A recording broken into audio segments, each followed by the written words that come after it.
What I want the people of Burma to understand is we are very much aware of their plight, and we want to do all we can to improve the situation there. And so we are working very hard to make sure the Burmese junta understands clearly that it's got to respect the will of the Burmese people, and it's got to begin to release political prisoners.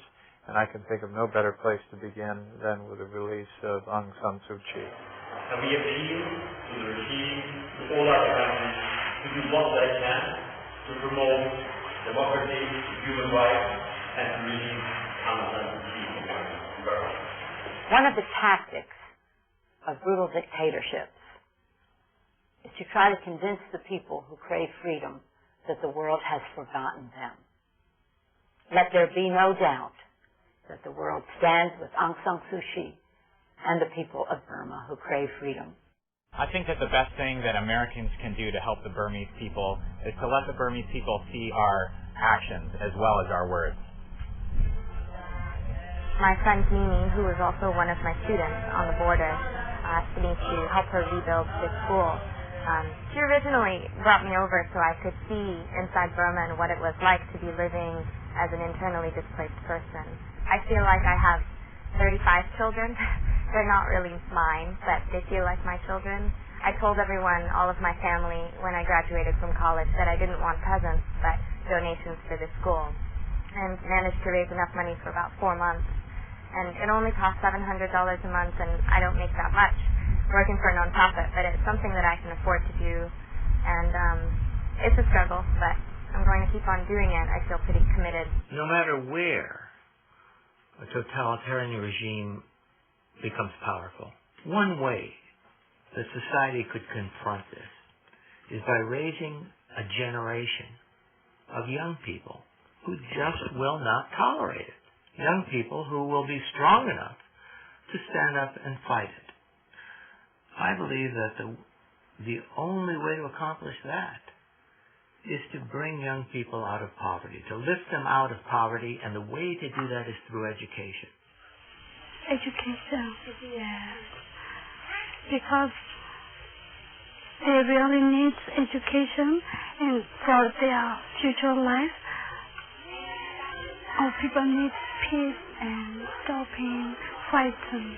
We all want to go back to our own place and stay at our own house, and we want to work in our place here freely. The only weapons the Burmese people have are words, reason, and the example of this astonishing, brave woman. Let us add our voices to their peaceful arsenal. Keep using every instrument of influence to support Aung San Suu Kyi. Those who rule Burma should know that they can regain their place in the world only when they regain the trust of their own people and respect their chosen leaders. And the woman we honor today should know America will always be a friend to freedom in Burma.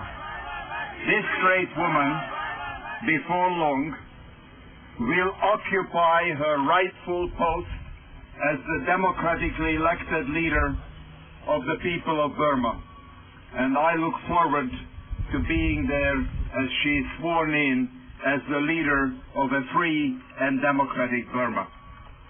When people are being denied their basic human rights, their God-given rights in Burma, or in other parts of the world, we all have been denied. It makes us all less human. You're not alone. We stand with you. Don't give up. Don't give in. Stay the course.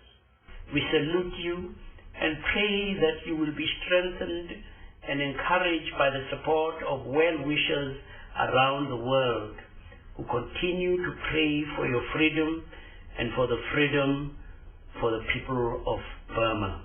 She's a believer, from the inside. And that has a profound and reverberating effect on Aung Suu Kyi. I'm happy to be in some way connected to you, and I love you, and happy birthday on your 60th. I don't know that I've ever seen a more beautiful 60-year-old woman in my life, so You're doing all right. God bless. Suu Kyi, happy birthday from me and all of my fellow Americans. And on a personal note, I know that we will meet again, but this time in a free and independent and wonderful Burma. Happy birthday, Aung San Suu Kyi. You're a fantastic light for women all over the world, and I hope that your fortunes will change very soon. I think they have every reason to do so. Para mí es un honor muy, muy grande poder tener esta comunicación con Aung San Suu Kyi en su cumpleaños